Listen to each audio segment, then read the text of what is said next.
खाना दोगे कि नहीं? ला रही हूँ करण, मैं भी इंसान हूँ यार, टाइम तो लगता है ना। पहले सबको चाय दिया, सब्जी बनाई, अब भगवान को भोग लगाकर ही ना तुम्हें खाना दूंगी। तुम भी ना एकदम सर पर ही चढ़ जाते हो। तुम्हें घर के काम ही क्या है यार, 2 टाइम का खाना वो भी तुमसे नहीं होता है। अच्छा, बस 2 टाइम का खाना?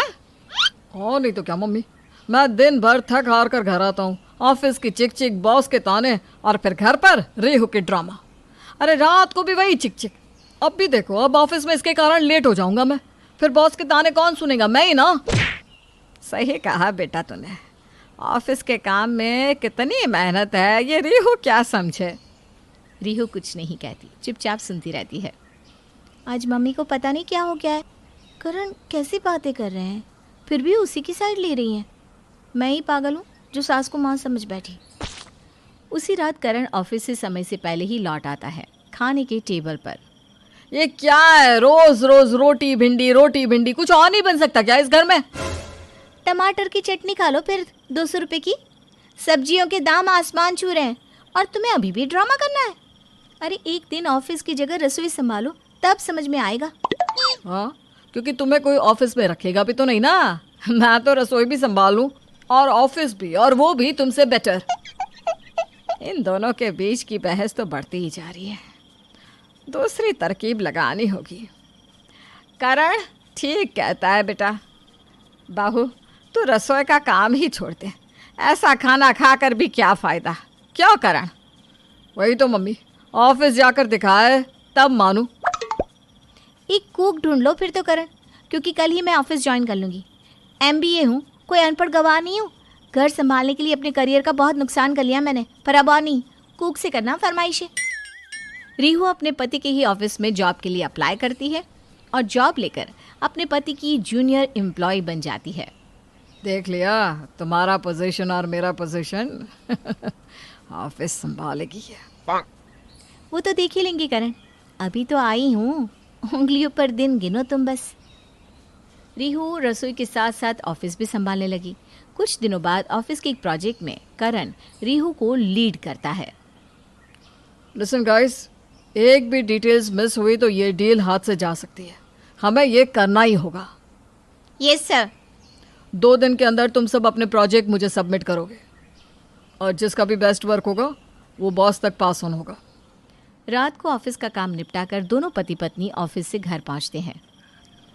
मुझे बहुत भूख लगी है रियू, यार जल्दी से कुछ बना दे।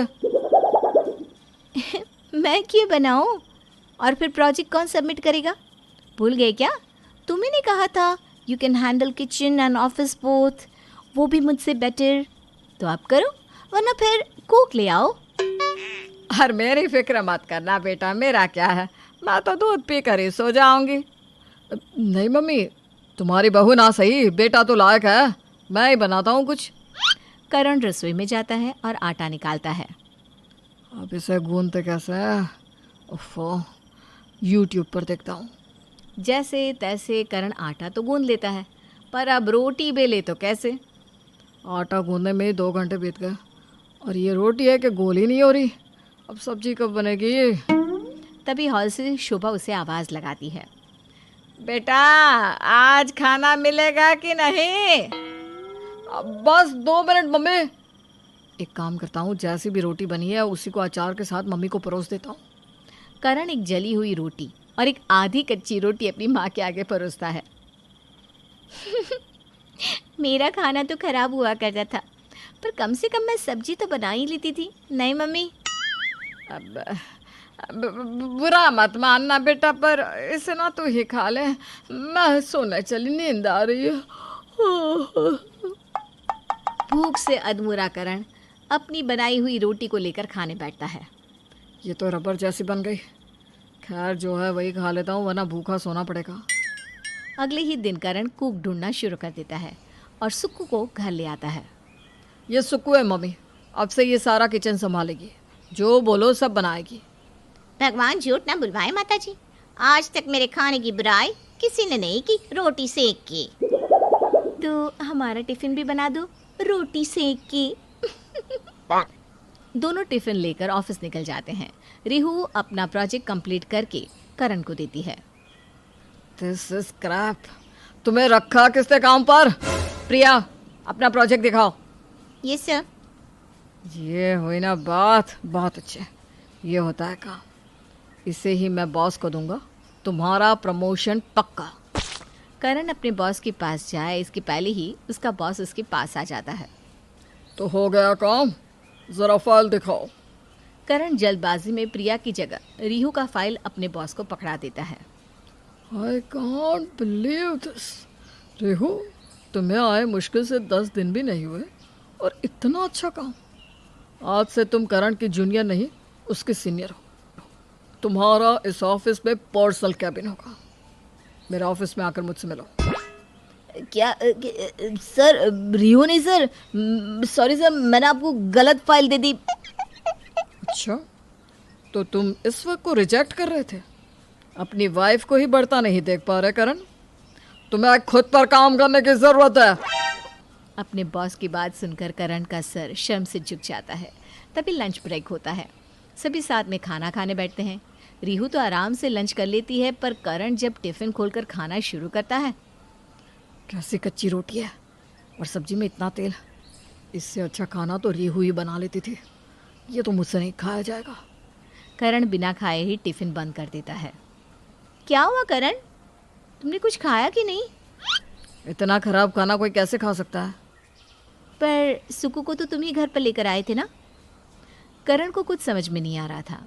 रात के वक्त तेरी सुक्कू तो पहले दिन ही गायब हो गई। 15 दिन की छुट्टी लेकर गई है। घर की लक्ष्मी को 10 बातें सुनाना बड़ा आसान होता है बेटा। कैसा खाना बना दिया, इतनी देर क्यों हो गई? एक दिन कुक ला कर देखा ना तुमने? टिकी क्या वो? तो अब तुम ही संभालो किचन। बहू तो ऑफिस संभाल रही है ना। अपनी सास को अपना पक्ष लेता देख रिहू की आंखों में आंसू भर जाते हैं। मम्मी, आप मुझे माफ़ कर दीजिए, मैंने आपको गलत समझा। अरे बहू, मैं जानती हूँ। मैंने जानबूझकर अपने बेटे का साथ दिया ताकि वो तुझे ताने दे, तुझे गुस्सा आए और तू ऑफिस ज्वाइन कर ले। और इस नालायक को एहसास हो कि इसकी बीवी कितनी काबिल है। नालायक तो मेरा बेटा है, ना कि मेरी बहू।